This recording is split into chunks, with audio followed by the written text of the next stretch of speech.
Bom, boa tarde a todos. Desculpe o atraso, mas o nome disso se chama Gol. Eu tinha certeza que eu ia estar aqui à 1h da tarde. Então vocês imaginam, a pobre gaúcha que veio com 2 graus, chuva, e chego aqui nesse paraíso, nesse mar, 32 graus. Eu estou muito feliz aqui. E principalmente eu estou muito feliz de estar vendo essa sala cheia, muito feliz de estar aqui, porque eu acho que isso é a nossa missão. Esta é a nossa missão, de levar a informação, sinais de alerta. Se vocês verem o programa, a gente vem num crescente, assim, no panorama da doença, quando que a gente pensa na doença, porque cada um de vocês pode amanhã de manhã fazer um diagnóstico na vizinha de vocês. Se eu contar para vocês, eu vou atrasar aqui, mas eu tenho que contar essa história. Eu estava no avião agora, ali na poltrona, daqui a pouco um rapaz se levantou e foi falar com o comissário. Tem um médico a bordo. Eu pensei, ai. Aí ele disse, eu não estou bem, eu estou com muita dor de estômago. Eu, fiquei ali, daí daqui a pouco perguntaram se tinha um médico a bordo ali, e em resumo, esse rapaz sentado do meu lado no avião, ainda bem que eu tinha os remédios, porque ele não tinha, com Crohn. Gente, ele é daqui de São Luís do Maranhão, ele é advogado, ele tem Crohn, e ele se trata em São Paulo. Ele estava vindo, eu digo, não, só um pouquinho, já dei o nome dos médicos daqui. Bom, então para vocês verem que ao lado de vocês pode ter alguém que vocês estão atendendo, assistente social, psicólogo, dentista, e se vocês se derem conta, é maravilhoso isso, encaminhar para um correto diagnóstico e um correto tratamento, como vocês viram, todas as opções de tratamento. E agora, sim, para continuar a tragédia, né? Porque a gente vem vindo light, como é que se faz o diagnóstico, como é que se trata, aí vai indo bem. Agora nós vamos para o chumbo grosso, que é as complicações da doença, que existem, e a gente tem que saber. Então, eu queria convidar o Dr. Flávio Roberto para nos falar um pouquinho, não assusta muito, só pouco, sobre as complicações das doenças inflamatórias. Muito obrigado, Roberto.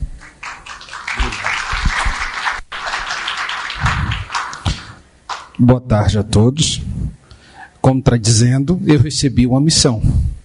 E a missão foi assustar vocês. Mas é verdade. Mas é por uma razão boa, tá certo? Então, estava pensando, ouvindo meu rock, fazendo a aula. Eu sou meio TDAH, né? Então eu não consigo fazer uma coisa só. Eu ligo a televisão, ou escuto rock e faço a aula. Então, ainda assisto o jogo ainda de vez em quando. Então, eu procurei no dicionário o que é complicar.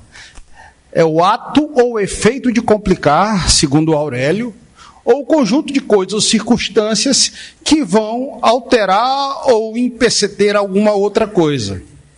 Mas, na verdade, a descrição na medicina é: a complicação médica é uma evolução desfavorável ou consequência de uma doença, uma condição ou uma terapia.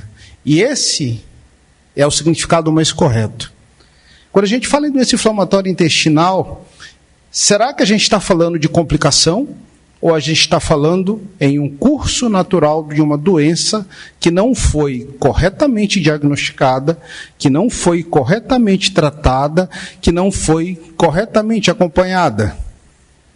Isso é complicação ou curso natural? Ou as duas coisas? Antigamente, a gente achava que o intestino tinha só uma função.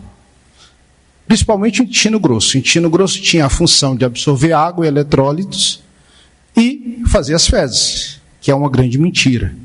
Hoje a gente já sabe que o intestino grosso tem várias funções. Funções imunológicas, neurológicas. Ele ajuda, hoje é conhecido como nosso segundo cérebro, como a doutora Thaís já falou, com a síndrome do intestino irritável. Ajuda na produção de triptofano, ajuda na síntese de algumas substâncias que vão nos dar o bem-estar. Tem uma palavrinha que eu gosto muito quando eu mostro esse slide. Você sabe o que significa enfesado? É o constipado que fica com raiva. Segundo Freud, nós temos duas grandes alegrias: comer e evacuar. Esse é um estudo, coisa rápida, só para a gente entender a importância da doença inflamatória intestinal. Em 10 mil colonoscopias aleatórias, a doença inflamatória intestinal esteve presente em quase 2%. Então a gente precisa entender que mesmo em pacientes que possam não apresentar grandes sintomas, a gente pode se surpreender com o diagnóstico. A doença inflamatória intestinal tem início com esse cara. E muitas coisas na saúde começam dentro de casa, por uma dúvida que a gente tem dentro do nosso eixo familiar. E é isso que Crohn, em 1932, começou a descrever uma doença que o pai tinha. Então, meu pai tinha terríveis indigestões. Decidi ajudá-lo com a medicina. E ele descreveu a enterite ulcerativa, que é a doença de Crohn. E a gente tem que entender que a doença de Crohn, a retocolite ulcerativa, as doenças inflamatórias intestinais, como já foi dito aqui, vem em ordem crescente a cada ano que passa. E isso para a gente é extremamente importante. E esse gráfico mostra a questão da progressão natural da doença. Se a gente não fizer nada, nós vamos ter estenose, fístula, abscessos, evoluir para cirurgia, estenoses mais profundas e perder o paciente. Então, é necessário que a gente agir para evitar a progressão da doença. Porque a progressão da doença, ela é mutilante, severa e restringe a vida das pessoas. A gente tem algumas complicações, abscessos ou fístulas. Os abscessos podem ser dentro da cavidade abdominal ou perianais, as fístulas também. É uma complicação frequente e normalmente está relacionada a microperfurações intestinais e a processos de estenose, que é o estreitamento da luz intestinal. O tratamento pode ser feito com drenagem, antibióticos e, às vezes, colostomia. E aqui a gente tem um caso.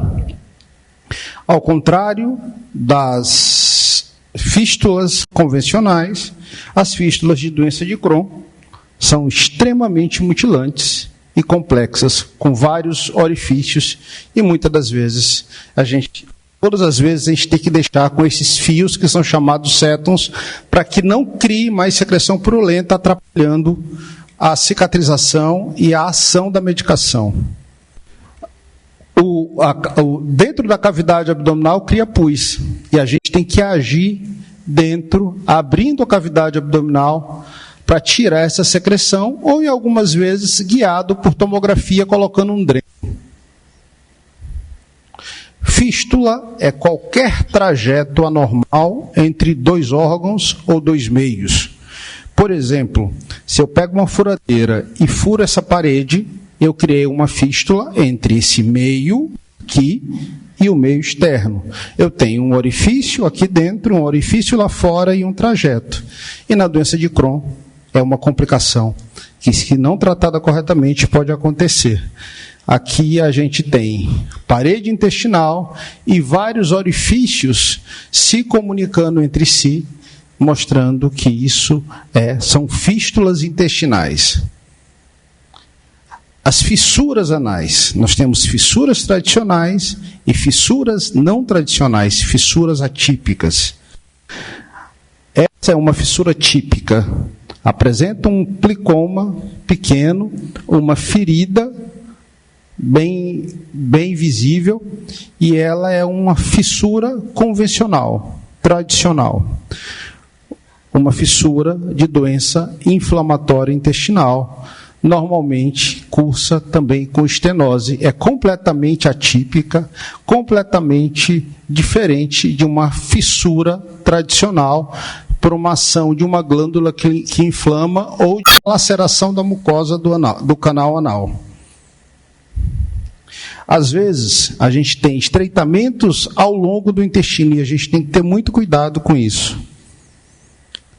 O intestino diminui a luz e imaginemos que na Avenida dos Holandeses há uma batida. O que é que vai acontecer com o trânsito? É a mesma coisa que aconteceu aqui. Aqui é o ponto do acidente. Então há uma congestão de alimentos do suco intestinal e aí eu tenho que fazer os desvios adequados. Nós falamos muito da questão da fila de espera do SUS, não foi? Esse não é um paciente de SUS, é um paciente que foi operado 2 vezes no hospital privado. A primeira vez foi operada de apendicite, a segunda vez foi operada de lise de aderência. E ela tem uma doença de Crohn com estenose do intestino. E aqui a tomografia mostrando o ponto onde há o estreitamento intestinal. Mais uma vez, mostrando o que é uma obstrução intestinal. E às vezes a gente tem que tirar segmentos intestinais doentes. Só que a gente tem que ter cuidado, porque se a gente tira demais, o paciente fica com o intestino curto. E isso é um problema. Outras vezes, a gente tem as complicações relacionadas ao processo inflamatório que olha a extensão do cólon. Olha como o intestino fica grande. Isso aqui é uma obstrução intestinal e aqui é um megacólon tóxico. Olha o tamanho desse intestino. Essa doença, ela leva a 30% de óbito. Câncer coloretal. Câncer, qualquer câncer, é crescimento desordenado de célula. Câncer é o parasita burro, porque ele é um parasita que ele mata o hospedeiro. Então ele é um parasita burro, mas ele cresce e se aposta do metabolismo. Os pacientes com doença inflamatória intestinal têm, em média, no início do diagnóstico, 2% em 10 anos, mas podendo aumentar e chegar a 20% quanto mais tempo se tem de doença. O tratamento inadequado está entre suas principais causas. E aqui tem uma coisa extremamente importante: o segmento com colonoscopia com biópsias seriadas, que o Dr. Valbert já colocou. E aqui a gente tem um caso. Isso aqui é colonoscopia e aqui já a formação do câncer. Desnutrição e má absorção. Ora, se eu tenho esse intestino completamente inflamado, como é que eu vou absorver meus nutrientes? Como é que eu vou me alimentar? Como é que eu vou absorver as vitaminas, os minerais que eu preciso? E aí eu vou ter alguns problemas. Principalmente o déficit de desenvolvimento. E aqui vem anemia, fadiga, diarreia crônica, e esse paciente vai evoluir, infelizmente, para o isolamento social, porque ele nem sabe o que está acontecendo com ele na maioria das vezes. Então a gente precisa entender que a doença inflamatória intestinal, quando não tratada adequadamente, ela vai trazer sérias consequências. E aqui eu não vou falar muito, a doutora Débora falou das doenças, das manifestações extraintestinais. Uma sequela grave, que são as colostomias. As colostomias, elas ganharam força na Segunda Guerra Mundial com um cirurgião alemão chamado Hartmann, que salvou muitas vidas com colostomia. E a colostomia é a cirurgia da vida. Cirurgia que protege a vida. A gente tem que entender isso claramente. Colostomia tem complicações? Tem. Apresenta restrição ao paciente? Apresenta. Naquele momento, numa situação de gravidade, a colostomia salvou a vida daquele paciente. Outra coisa importante são os aspectos psicossociais desses pacientes. O paciente que não vai crescer, que não vai se comunicar com os outros, que vai sofrer bullying na escola, principalmente porque a gente está tendo uma alta na pediatria muito grande. Então, que vai se isolar do mundo. Lembrar desse diagnóstico diferencial sempre. E eu tenho um paciente que me fez essa pergunta: o que foi que eu fiz? Então, muitos pacientes fazem esse questionamento para a gente: por que eu tenho essa doença? Então, a gente precisa entender o paciente para conversar, para entender a labilidade do paciente e para fortalecer o paciente no momento onde ele está mais fragilizado, que são os momentos das complicações. E por que a gente está aqui? Eu botei esse monte de foto, não foi só para assustar, não. mas é para dar um único recado. Se todos nós aqui,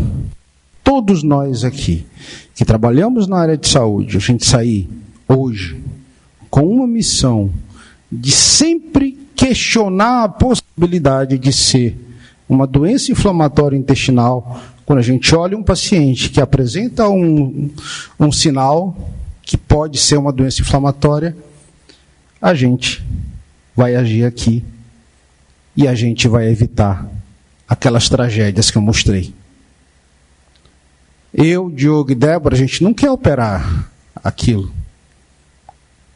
Porque nós somos os 3 proctologistas da casa. A gente quer que o paciente chegue adequadamente para que a gente possa acompanhar, evitando as complicações, impactando na qualidade de vida do paciente. E é essa a nossa missão. Aquelas fotos todas, muitas nossas daqui, elas têm uma finalidade: chamar a atenção de que a gente pode questionar e que a gente pode direcionar um paciente, impactando na qualidade de vida dele, na sobrevida, dando a ele uma chance de viver bem. Muito obrigado.